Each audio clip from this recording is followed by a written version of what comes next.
नमस्कार दोस्तों, आज हम लोग इस वीडियो में बात करने जा रहे हैं बैंगन की खेती के बारे में। तो बैंगन एक ऐसा फसल है वो जो कि पूरे भारत में खेती होता है और ये एक बहुत ही महत्वपूर्ण फसल है और काफ़ी लोगों को इसको पसंद करते हैं खाने में। तो बैंगन की खेती के लिए कौन सी भूमि चाहिए, पीएच मान कितना चाहिए, कौन सी वैरायटी अच्छा होता है, लगाने का समय कौन सा होता है, उसके अलावा क्या-क्या खाद डालना पड़ता है, सिंचाई कब करना पड़ता है, क्या-क्या आप लोगों को टॉनिक वगैरह, स्प्रे वगैरह लेना पड़ता है कीड़ा-मकोड़ा के लिए। तो सारी जानकारी इस वीडियो में आज हम डिटेल के साथ बात करने जा रहे हैं, तो आप लोग वीडियो को लास्ट तक देखते रहिए। तो चलिए वीडियो को स्टार्ट करते हैं। तो दोस्तों सबसे पहले बात कर लेते हैं बैंगन की खेती के लिए भूमि का चुनाव।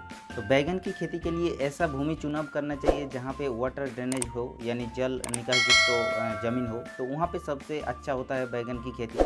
और ज़्यादातर बैंगन की खेती सभी प्रकार की भूमि में किया जा सकता है, कोई दिक्कत नहीं है। अब बात आती है कि बैंगन की खेती के लिए पीएच मान कितना होना चाहिए। तो लगभग 6 से लगभग 7 तक पीएच मान अगर होता है तो बैंगन की खेती बहुत ही अच्छा माना जाता है।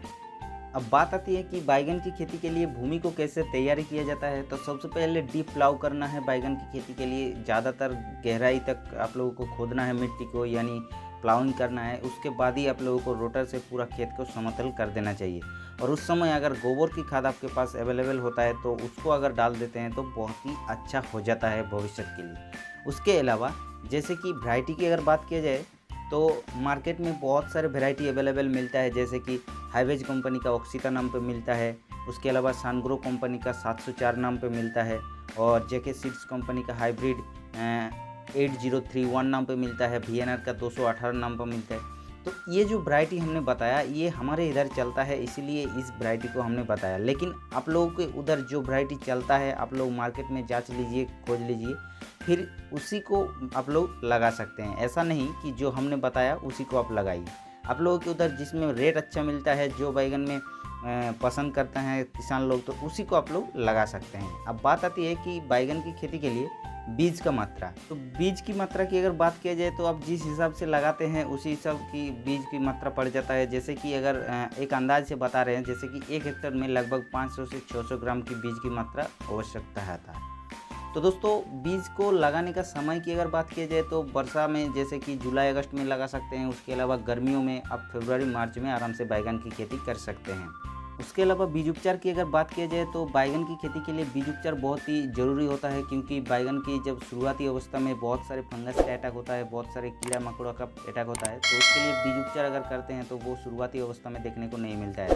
तो बीज उपचार करने के लिए आप लोगों को 2 ग्राम मैनकोजेब या फिर कार्बनडाजिम को लेना है और उसके साथ साथ 100 ग्राम आप लोगों को बीज लेना है बैंगन का, और उसको पूरा मिला लेने के बाद ही आप लोग आराम से बीज को नर्सरी में डाल सकते हैं, तभी आपका बीज उपचार आराम से हो जाएगा। तो इस हिसाब से बीज उपचार करने से आप लोगों का यही फ़ायदा मिलता है कि बाद में आगे जाके ये जो फंगस वगैरह लगता है उसको नहीं लगने देता है। अब बात आती है खाद उर्वरक के बारे में, यानी बैंगन की खेती के लिए क्या क्या फर्टिलाइज़र डालना पड़ता है, क्या क्या खाद डालना पड़ता है। तो उसके लिए सबसे पहले आप लोगों को एनपीके लेना है। उसके अलावा जैसे कि 19-19 लेना है, उसके अलावा 1261 लेना है, 0534 लेना है, 13045 लेना है। तो सभी को आराम से हफ्ते भर के डिस्टेंस में आप लोग डाल सकते हैं, या फिर ड्रिप में भी डाल सकते हैं, या फिर आप लोग आराम से खेत में डाल के पानी भी पटा सकते हैं। उसके साथ ही आप लोगों को माइक्रोन्यूट्रिएंट जो पोषक तत्व होता है उसको भी लेना है। उसके साथ साथ गोबर की खाद अगर डालते हैं तो काफ़ी अच्छा है। तो ये सारे आप लोगों को खाद उर्वरक लेना है। अब ये ध्यान रखना चाहिए कि आप लोगों के मिट्टी को कितना क्या खाद चाहिए, उसके पहले आप लोग मिट्टी को जांच कर लेना चाहिए, तभी आप लोग खाद डालते हैं तो बढ़िया रहता है। तो दोस्तों उसके बाद बात कर लेते हैं निदाई गुड़ाई। तो दोस्तों देखिए बैंगन की खेती में ज़्यादातर आप लोग अगर माल्चिंग के ऊपर करते हैं तो कोई दिक्कत नहीं निदाई गुड़ाई करने का। और अगर जैसे कि कोई फार्मर, छोटा फार्मर रहता है तो वो लोग क्या करता है कि ऐसे ही सीधे ज़मीन में खेती करते हैं, तो उसके लिए निदाई गुड़ाई बहुत ही ज़रूरी रहता है, क्योंकि बहुत सारे हर्बिसाइड यानी बहुत सारे जो वीड होता है वो देखने को मिलता है। तो उसके लिए निदाई गुड़ाई बहुत ही ज़रूरी रहता है। तो अब बात आती है सिंचाई के बारे में। तो दोस्तों वर्षा में जैसे कि ज़्यादा सिंचाई करने का ज़रूरत नहीं पड़ता है। उसके अलावा जैसे कि गर्मियों में अगर आप लोग बैंगन की खेती करते हैं तो उसके लिए आप लोगों को लगभग 1 हफ्ते के अंतराल आप लोगों को सिंचाई करना चाहिए। अब बात आती है सिंचाई करने के बाद जैसे कि फ्रूट आ रहे हैं, फल फूल आ रहा है, तो उस समय आप लोगों को क्या क्या स्प्रे करना चाहिए, क्या क्या छिड़काव करना चाहिए। तो जैसे कि सबसे जो महत्वपूर्ण बात आता है कि फूल आने के समय आप लोगों को जो एक बहुत ही इम्पोर्टेंट बात आता है कि एक टॉनिक डालना है, जो कि काफ़ी अच्छा रहता है। फूल जो ड्रॉप होता है उसको भी नहीं होने देता है और ज़्यादातर फूल ले आता है। तो उसके लिए आप लोगों को जैसे कि बायर कंपनी का एम्बिशन मिलता है, सिंजेंटा का इसाबियन मिलता है, उसके अलावा ऑर्गेनिक में धनजाइम गोल्ड मिलता है धनिका एग्रीटेक का, उसके अलावा बायोविटा मिलता है पीआई कंपनी का। तो इसको आप लोगों को आराम से छिड़काव करने से फूल फल के टेंशन ख़त्म हो जाता है। उसके बाद ही आप लोगों को जैसे कि कीड़ा मकोड़ा का प्रकोप देखने को मिलता है। तो बैगन में सबसे ज़्यादा जो अटैक देखने को मिलता है वो होता है फल छेदक और तना छेदक। तो फल छेदक और तना छेदक के लिए जैसे कि आप लोगों को फ्लूवेंडामाइड जो कि बायर का फेम नाम पे मिलता है, तो उसको स्प्रे कर सकते हैं। उसके अलावा जैसे कि पायरोफ्लॉक्सापेन 5% और फेनप्रोथ्रिन जो कि 15% इसी फॉर्म पे मिलता है, जो कि सुमीप्रिंट नाम पे मिलता है मार्केट में, उसको भी आप लोग स्प्रे कर सकते हैं। कोराजिन रहता है, एम्प्लीगो सिंजेंटा का आता है। तो बहुत सारे दवाएं आता है फल छेदक और तना छेदक के लिए, ये सब स्प्रे कर सकते हैं।